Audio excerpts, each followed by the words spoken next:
Epidemia in Italia, i dati di oggi, impennata di nuovi contagi in Lombardia, 52 casi a Milano. Roberta Badaloni.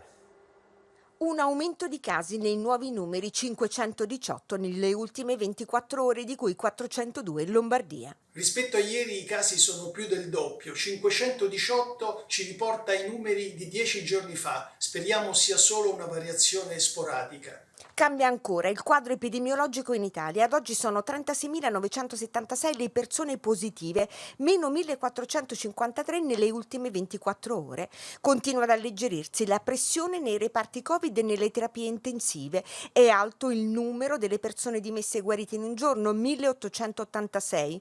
È alto, sebbene stabile, anche il numero dei decessi, 85 in un giorno, per un totale di 33.774 vittime del coronavirus. Ultimamente si sono ridotti i casi gravi grazie alla consapevolezza diffusa e alla tutela degli anziani e delle persone fragili. Manteniamo però le misure di sicurezza. Bologna, ospedale Maggiore, in occasione dell'inaugurazione della nuova terapia intensiva, il ministro Speranza dice: per la sanità è ormai chiusa la stagione dei tagli. E intanto, con una circolare, il Ministero della Salute raccomanda alle regioni di anticipare la prossima campagna di vaccinazione contro l'influenza. È importante, precisa il Ministero, proprio per la similitudine dei sintomi influenzali con quelli del Covid. Il vaccino sarà gratuito, oltre che per le categorie più a rischio, anche per tutti i bimbi da 6 mesi a 6 anni e per gli over 60.